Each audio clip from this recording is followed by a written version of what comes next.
물론 뭐 재판부는 받아들일 수 없고 23일인가요? 이재명 대표 안 나와도 재판 진행하겠다고 했는데 보시는 것처럼 국민의힘에서는 이재명 대표의 몸 상태 혹은 재판 지연 논란을 거론한다면 이번 주 내내 지난주부터 민주당은 경찰을 겨냥한 축소 의혹 피습 사건 수사를 연일 재개하고 있습니다.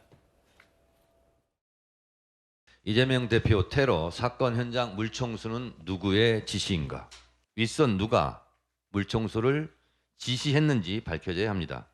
경찰은 왜 이재명 대표가 부산대병원에 도착하기도 전에 현장을 서둘러 물청소를 했을까? 축소 은폐 증거 인멸의 의도가 있었던 것은 아닐까? 이재명 대표가 입었던 와이셔츠입니다. 부산에서 사고가 났는데 진주에 있는 의료 폐기물에서 이것을 발견했다는 거 아닙니까? 엄청난 암살 행위입니다. 왜 이런 식으로 되었느냐? 이에 대해서 저희가 어떻게 의문을 제기하지 않을 수가 있습니까? 지금 이제 민주당 오늘 최고위원이 모습이고요. 비교적 국민의힘은 이 이른바 음모론에 가까운 것 같다라고 표현을 썼지만 직접적으로 민주당에 대해서 반론을 안 했었는데 오늘 한동훈 비대위원장을 포함한 국민의힘 비대위원들이 이거에 대해서 이렇게 맞받아쳤습니다. 민주당은 이 대표의 이 피습 사건과 관련해서 희한한 음모론들을 계속 이어가고 있습니다. 일종의 이 상황을 출구 전략으로 이용하려고 하는 것 같은데요. 음모론을 먹고 사는 정당이 어떻게 공당일 수 있겠습니까? 부산대병원도 경찰 수사도 국무총리실도 다 믿을 수 없다면 누굴 믿겠다는 겁니까? 총리실 고발도 얘기하던데 역시 이 얘기를 총선용으로 계속 끌고 가겠다는 생각밖에 들지 않습니다. 민주당은 그때마다 자신들의 사법 리스크를 덮기 위해서 검찰의 수사권을 뺏었음에도 불구하고 이번 이재명 대표의 피습 사건에 이르러서는 경찰을 믿지 못하겠다고 합니다. 내과 의사인 저를 비롯한 부산대병원의 의료진 그리고 전국의 모든 의사들은 제 앞에 한동훈 비대위원장님께서 누워 계시든 이재명 대표님께서 누워 계시든 최선을 다해서 치료할 겁니다. 모두가 소중한 생명을 가진 그리고 최선의 치료를 받을 권리가 있는 분들이기 때문입니다. 구재령 비대위원 얘기는 검찰의 수사권을 뺏은 민주당이 경찰을 믿지 못한다라는 걸로 맞받아쳤는데 어떻게 판단하시겠어요, 이현정 의원님? 예전에 레이건 전 대통령이 이제 그때 총탄에 맞았을 때 병원에 갔을 때 그런 농담을 했다고 그래요. 의사들한테 혹시 공화당원이 아닌가 이렇게 이제 그 농담을 했다고 그러는데 참 그 상황에서도 그런 식의 농담을 서로 주고받을 정도로 그런 일이 있었습니다. 참 그런데 우리나라는 이렇게 피습을 당했는데 처음에는 그렇지 않더니 이제 민주당이 음모론을 많이 들고 나오고 있습니다. 그런데 제가 이 많은 의원들이 제기하는 것 중에서 뭔가 근거될 만한 게 하나도 없습니다. 자, 왜 빨리 청소했냐? 당시에요. 저 일단 사건 현장 같은 경우는 명백합니다. 이 당시에 이 경찰이 DNA 다 수집을 했고요. 다 흉기 수집했고. 자, 그리고 이 사건은 모든 목격자들이 다 있습니다. 예. 명백한 사건이잖아요. 근데 저기를 왜 보존하죠? 저는 일단 많은 사람들이 지금 왔다 갔다 하는 곳이기 때문에 오히려 빨리 어떤 면에서 저걸 피를 없애는 게 저는 중요하다 봅니다. 그러니까 경찰도 제가 덧붙이자면 영상, 진술 다 있기 때문에 굳이 저걸 보존할 필요가 없다는 게 오늘 입장이었어요. 그렇죠. 이제 그런 것뿐만 아니라 티셔츠 문제라든지 그다음에 이 대테러센터 보고 같은 경우 대테러센터 요원 그 당시 소방관이 현장에서 직관적으로 보고 일보를 날린 겁니다. 자, 일보를 날렸는데 그럼 이 소방관이 1cm인지 1.4cm인지 정확히 구분을 못했다. 이거 지금 비판하는 거 아니겠습니까? 예를 들어 10cm인데 1cm라 그러면 문제가 있겠죠. 자, 자기의 눈으로 볼 때는 처음에 일단 눈으로 본 거 바로바로 보고를 해야 되니까요. 1cm에 열상 정도다라고 보고를 했는데 나중에 병원에 갔더니 어떻죠? 1.4cm의 자상이었습니다.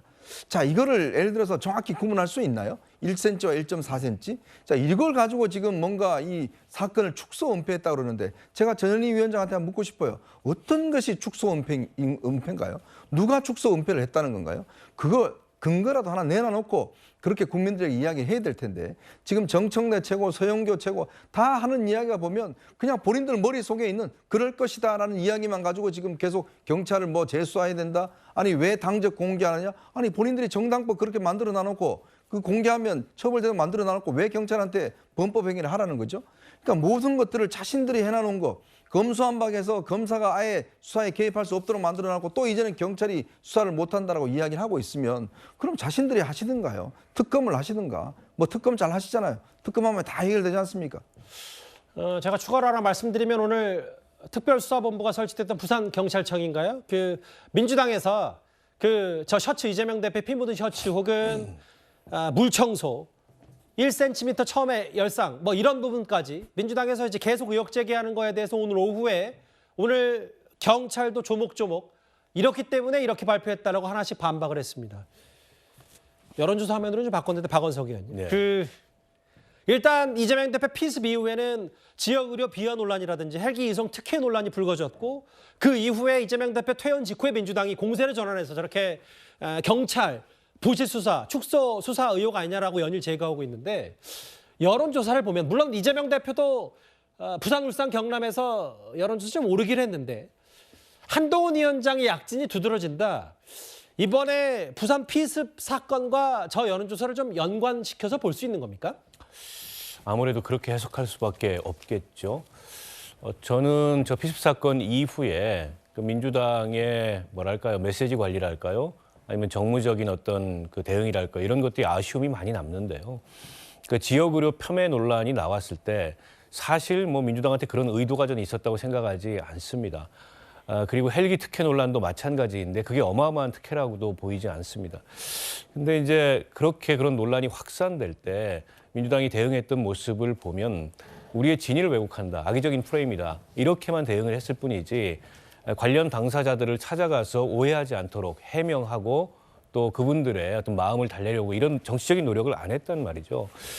저는 왜 그런 정치적인 노력을 안 할까 몇 차례 의문을 제기했는데 지금까지도 그런 모습이 없다가 결국에는 이제 부실 수사에 대한 일종의 음모론으로 가고 있어서 저렇게 지금 빠르게 악화된 부산 지역 민심에 대해서 전국적으로도 마찬가지입니다. 일종의 지방 소외 프레임이 작동하는 건데 그에 대해서는 그러면 민주당은 앞으로 어떻게 대응을 하려고 이걸 갖다가 이제 부실 수사, 뭐 왜곡 수사, 축소 수사 이렇게만 대응을 하고 있는지 아직도 조금 답답한데요. 예. 저는 이재명 대표가 어쨌든 퇴원을 하셨고 당무 복귀를 아직 하진 않았지만 메시지를 낼 수 없는 상황은 아니기 때문에 계속 저렇게 이제 확산될 우려가 있는 총선 앞두고서 지역 민심을 악화시킬 우려가 있는 대목에 대해서 빨리 어떤 메시지를 하든지 아니면 어떤 당무 지시를 하든지 이렇게 해야 되지 않을까 싶습니다. 예.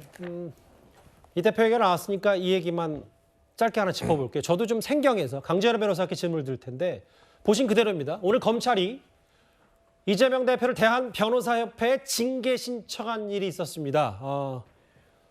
뭐 검찰이 이재명 대표 재판에 넘기거나 이런 부분들은 많이 봐왔는데 네. 변호사협회 변호사로서 품위 유지 손상이 있다. 징계 신청한 이유는 저희가 어떻게 쉽게 해석하면 되겠어요?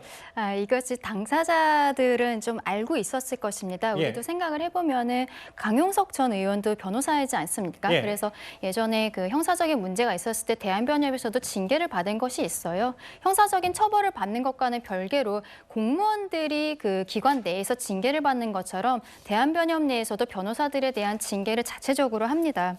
근데 이거는 일단은 검찰에서 피의자가 지금 그 이재명 대표가 변호사라는 직업을 갖고 있다는 걸 알았기 때문에 대한변협에다 통보를 한 것인데요. 예. 그렇다면 이게 절차적으로는 어떻게 되냐면은 이재명 대표가 징계 대상자가 되는 것이거든요. 그러면 징계 대상자가 여기에 대한 의견서를 대한변협에 제출을 하게 됩니다. 본인이 억울한 부분, 인정하는 부분 이런 것들에 대해서 형사 재판처럼 여기에 대한 의견서를 제출을 하게 되는데 아마도 근데 이 의견서는 지금 재판이 진행 중이기 때문에 거기에 대한 내용을 그 요약한 정도로 제출을 할 것 같고 예. 대한변협에서 징계를 하는 것도 워낙 지금 첨예하게 다투고 있기 때문에 징계 요청이 올라왔다고 해서 당장 지금 징계를 해야 되는 건 아니거든요. 예. 하지만 일단 징계 대상자가 되었기 때문에 나중에 재판이 마무리가 되면 그때는 징계가 나올 것으로 예상이 됩니다. 절차적인 문제 정도라고 저희가 해석하면 되겠네요. 네. 알겠습니다.